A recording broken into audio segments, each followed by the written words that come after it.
bullshit out of the way. Talk about TLC first, because that was by far the worst program that we watched this evening. This evening, yes. Did you watch SmackDown?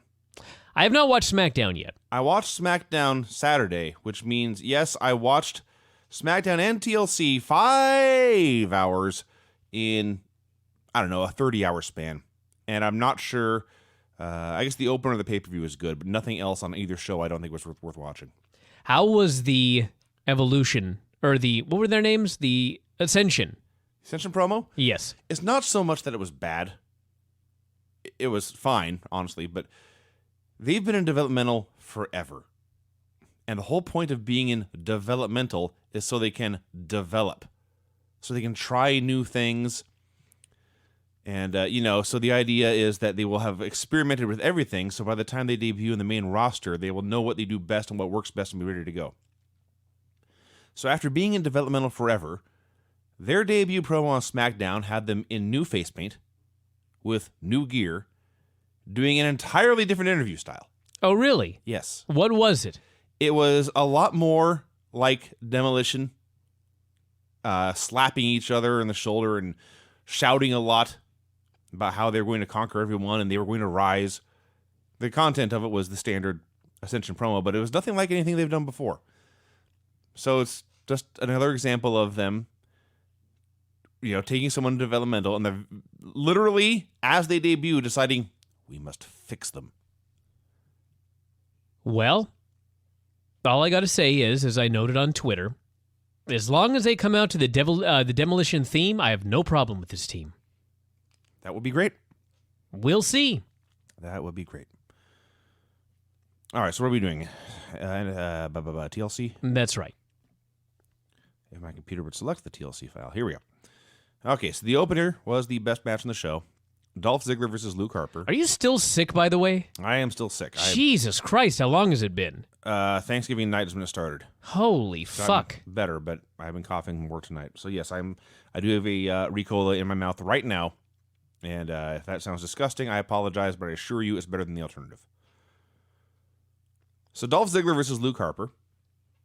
They were in Cleveland, which is in Ohio, so Dolph came out. Not only did he have a Kent State hoodie, but he also had the old school Cleveland Browns elf on his trunks. So everyone loved him. In fact, he was the biggest star on the show, really. In well, it was his hometown. It was his hometown. So what these two guys decided they were going to do was kill each other repeatedly over and over and over again and then do a finish.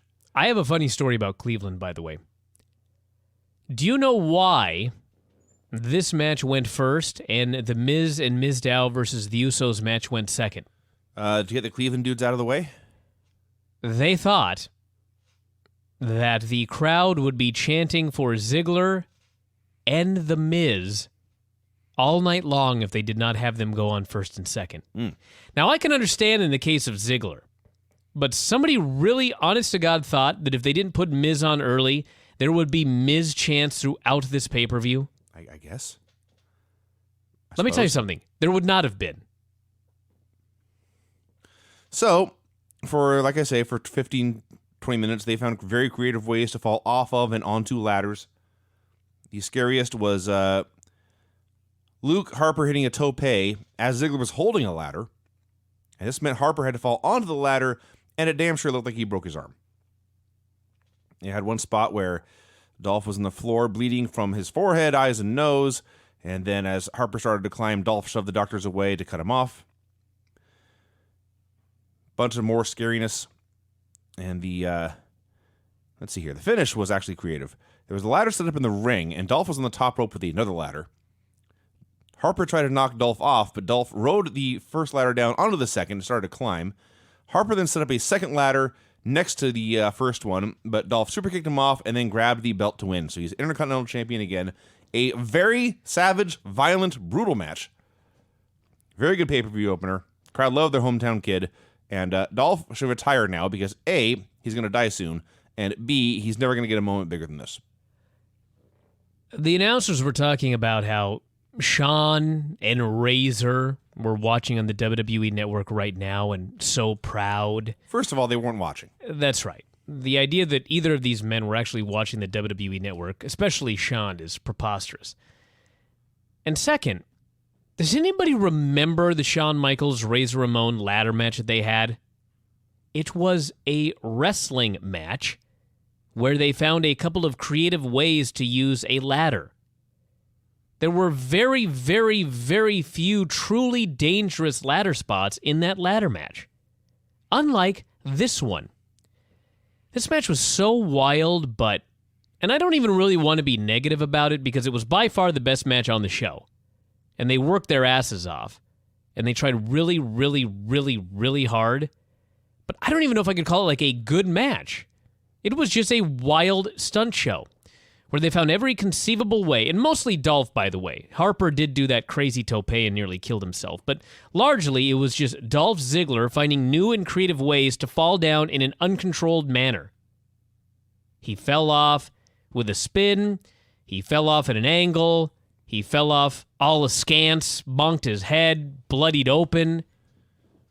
Virtually every crazy bump that Shawn Michaels took in his ladder matches and in his career was a somewhat controlled bump, even if it was from a high place, or even if it was because Sid was throwing him around, for example, which you roll the dice. His one uncontrolled bump was onto a coffin, and that virtually ended his career. This dude, not to mention John Cena, look at John Cena right now. You're watching the match on the WWE Network. This fucker is a physical wreck. He's ruined.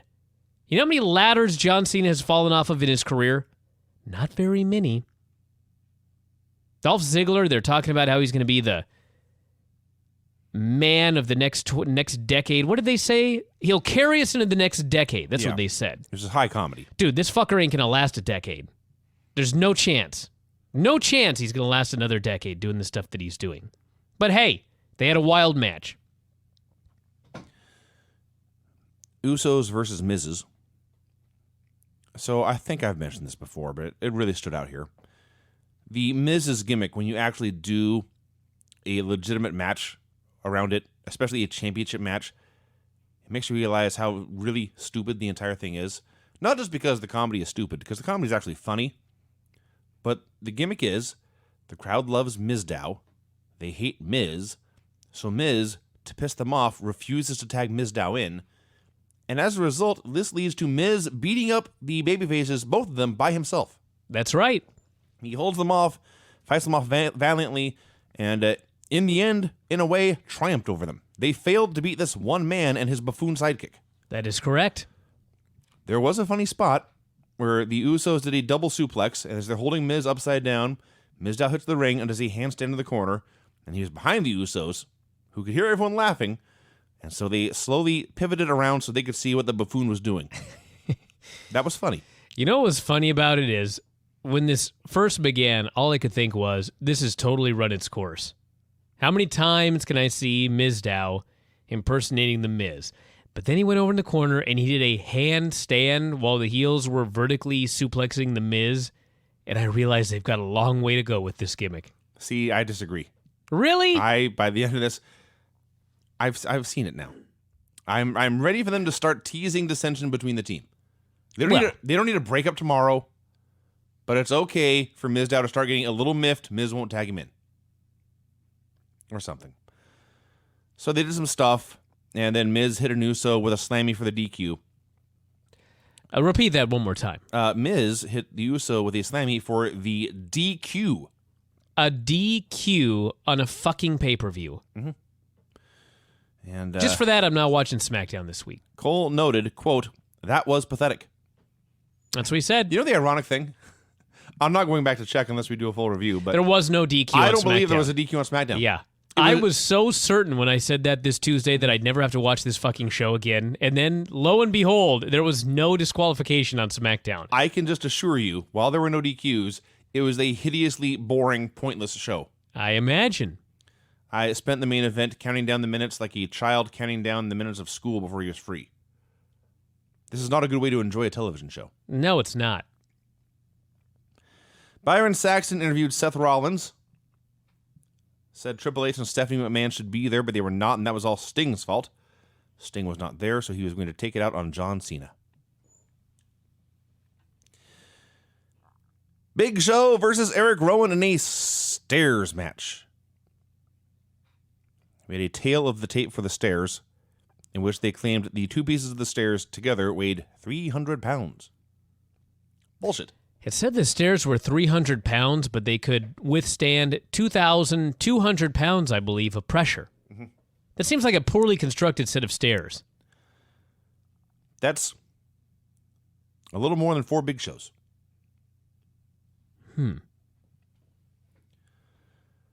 So, immediately, Eric Rowan took the exact same bump into the stairs that you see in every single episode of Raw and every single episode of SmackDown. But this time it was savage and devastating because it was a stairs match.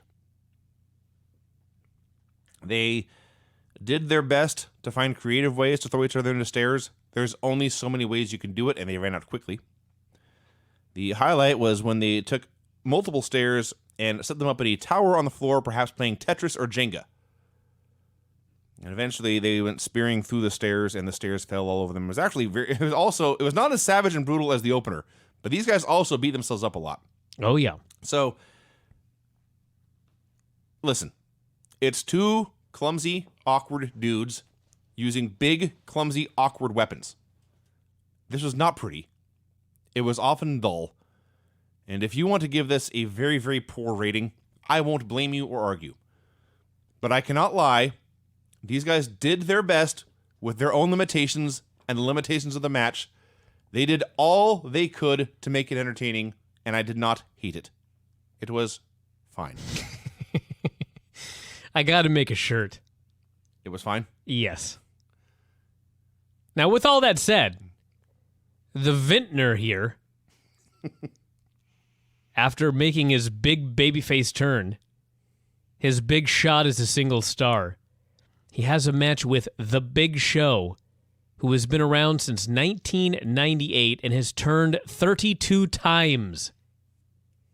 And The Big Show beats him up, puts the steps on his stomach, puts his knee on his chest, and pins him. 1, 2, 3. Yeah. So much for Big Red. Yes. Hell of a push. Think about this, by the way. Seth is talking about the Authority. The Authority, of course, lost at Survivor Series, and they're done, right? Allegedly. Mm-hmm. So, the Authority is nowhere to be seen on this show. They're at home. They have no power. Every single former member of the Authority lost on this pay-per-view. Now, granted, the Big Show was not an official member of the Authority, but he did turn on Team John Cena to help the Authority try to win at Survivor Series. The story of the show was everyone in the Authority lost, and they still had the Big Show beat Big Red. Mm-hmm. That's the end of this guy. As JBL noted, welcome to the big leagues. Yeah, welcome to the big leagues. Yeah. The big, giant leagues of the mid-card. John Cena versus Seth Rollins in a tables match. I got to say, Dean Ambrose, rising star, and Bray Wyatt, rising star, and we've seen John Cena in the main event a million times, and there was nothing on the line here. Actually, you know what? There was something on the line here, a championship match. Mm-hmm. This should have gone on last. Very clearly. If you're going to have Dean Ambrose lose, and by the way, a stat, Dean Ambrose, the Shield broke up 6 months ago, and he went babyface. Mm-hmm. He has not won a single solitary pay-per-view singles main event in 2014. I swear to God, I looked up that same stat. Yep. When he was in the main event here, I thought, when was the last time he actually won on pay-per-view? The last time Dean Ambrose pinned someone on pay-per-view was the Blue Tista match. Wow. I was single. Yep. So, if you know that you're going to do a main event and Dean Ambrose, the babyface, is not going to win, and you're going to do a John Cena, Seth Rollins table match where the championship match against Brock Lesnar is on the line, and not only is the babyface going to win, but Roman Reigns is going to make his giant comeback. And by the way, the place went batshit crazy. For all of you that think the crowd is going to turn on Roman Reigns, hey, they may. They're doing it but right they now, went in fact. crazy for the guy on this show. Why this didn't go on match is a mystery to me.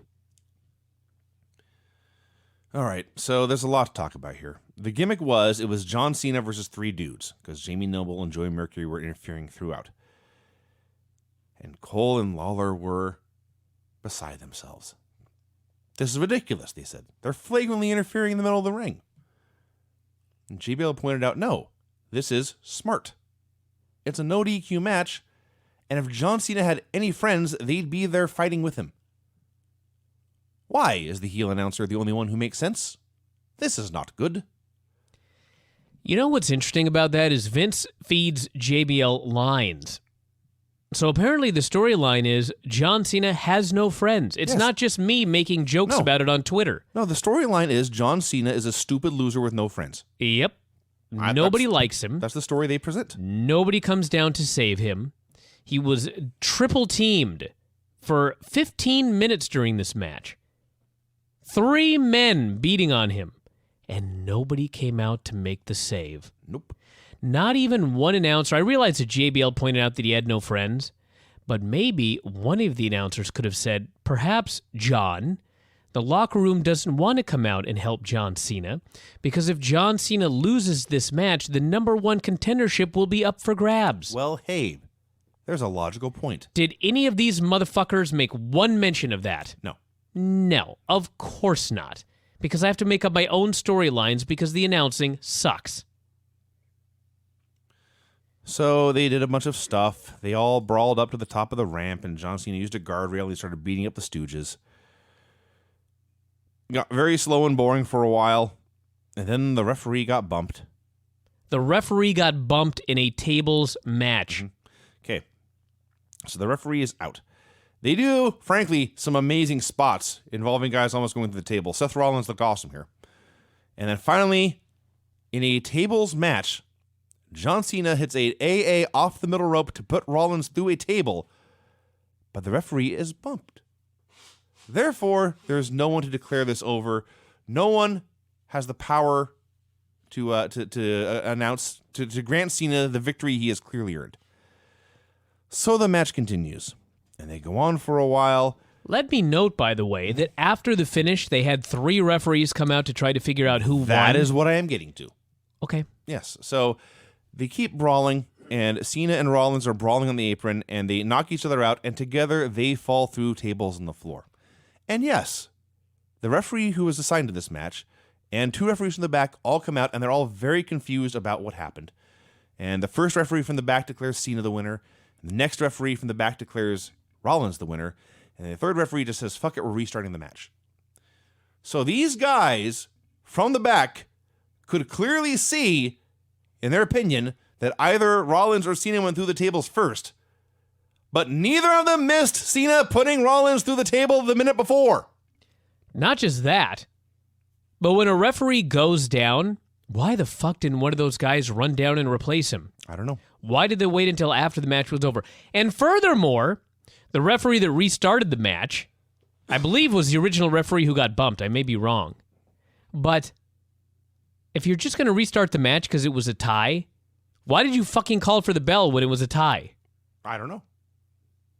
None of this makes a goddamn lick of sense. Maybe I'm not tired. Maybe I can't get angry. So they restarted the match, and Big Show came out because I don't know why.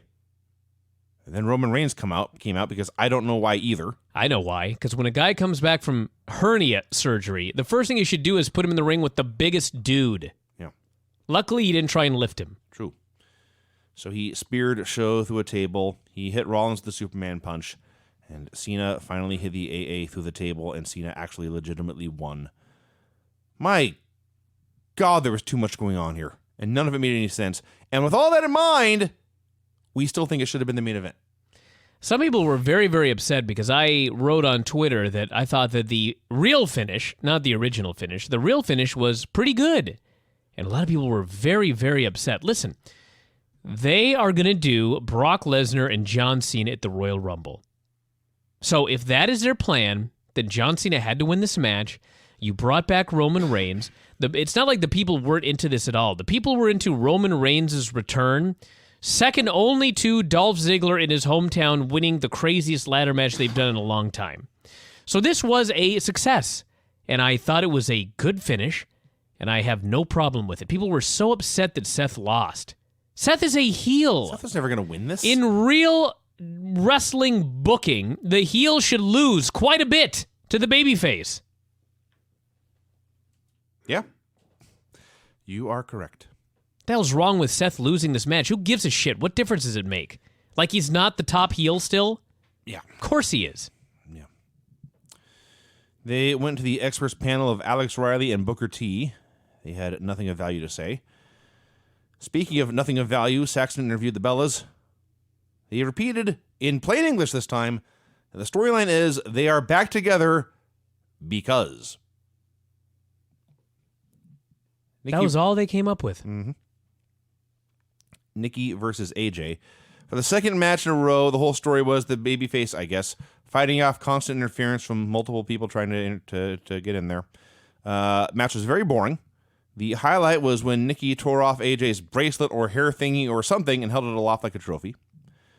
The referee ejected Brie, doing her a favor so she wouldn't have to see the match anymore. But this let Nikki spray AJ in the eyes with something, hit an elbow, and then the rack attack for the win. A terrible match. Yeah. What did you expect? It was all right. If you want to talk about terrible matches, we can get into Kane versus the Ryback. This was a Raw match. No? They were both very bad. It's just not worth arguing which is worse. Saxton interviewed Roman Reigns. This was worse than the match. This was worse than either match. Roman was stumbling over his lines, declared he was entering the Royal Rumble, then he looked right in the camera and completely lost his train of thought. Can we just let this guy do promos on his own? Because him reading scripted promos has not been working. No, it sucks. It sucks bad. Yeah. Kane versus Ryback in a chairs match. This did not turn the show around. I have been watching guys take bumps onto ladders and stairs and tables. All of these objects have sharp, pointy edges that are very dangerous to fall on. And here's Ryback and Kane teasing a suplex onto a nice flat chair. So, they spent 10 minutes hitting each other with chairs, and then Ryback hit the shell shock and won. Not much to it. I don't know what else to tell you. I have nothing to add.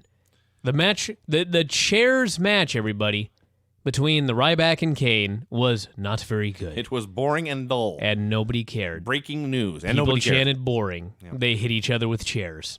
Who gives a shit? Correct on all counts. Swagger versus Rusev. This actually had some of the most heat on the show just because people like chanting USA and We the People. So I don't know what happened. I guess there was a fight in the crowd. But for most of this match, and it was a short match, but when they cut to the hard camera, literally everyone in the crowd was turned 90 degrees to the right. It appears that there was a fight. I thought it was some kind of bizarre mass protest where they all turned their bodies to the ring so as to express their displeasure. But no, apparently the fight in the stands was better than the fight in the crowd, which is easy to believe. This was very boring. About 80% of it was Rusev having Swagger in the camel clutch, and then Swagger tapped out. You know what's funny is I thought this was perfectly fine. They had their time cut because it's very important that we play all the video packages. But they had to cut time off the match. They had to cut time off Lana's promo. They went right to the near falls.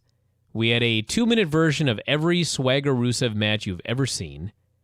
And finally, Swagger got put in the accolade. Everybody thought it was over, but he fought back. They went outside, a couple of super kicks, back in for the accolade. They rang the bell.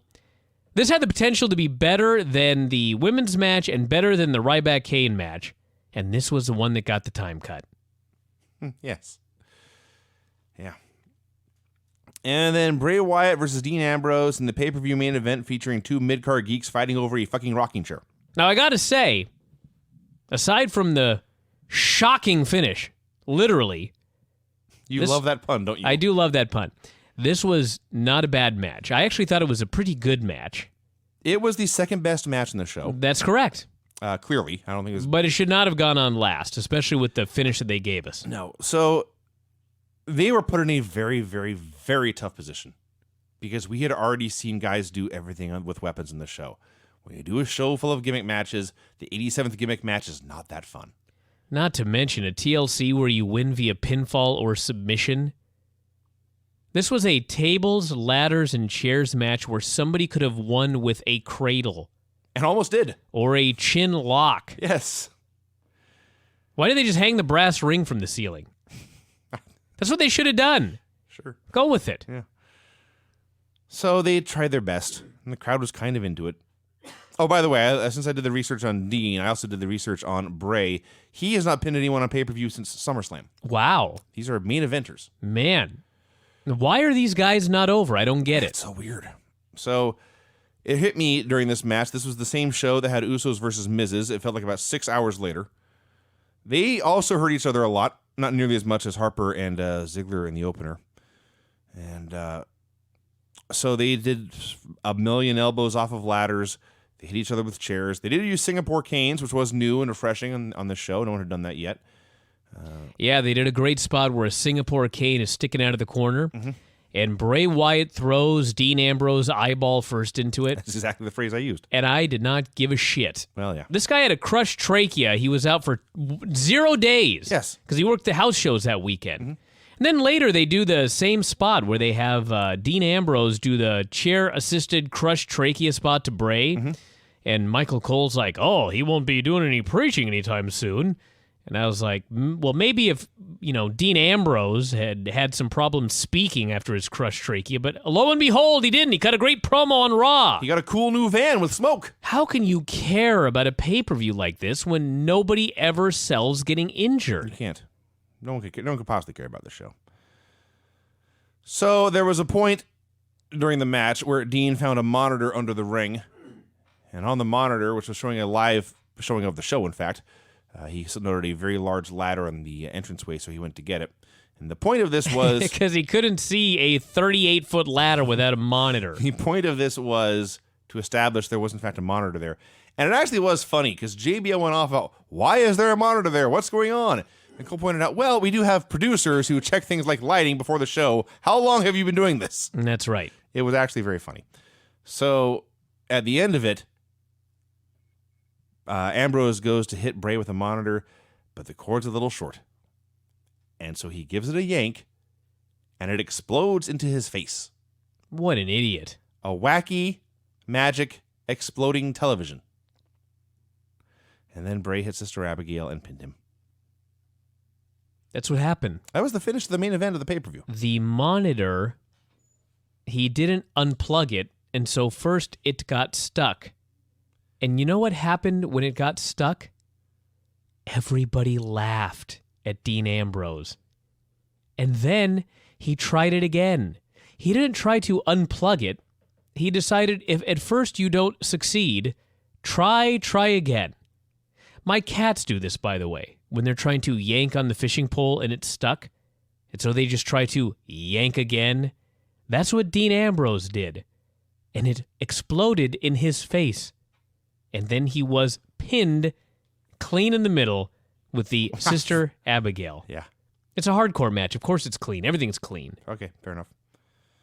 And Michael Cole, in the driest manner possible, nonchalantly said, and that is why we call TLC the Demolition Derby of WWE. And they went off the air. Wow.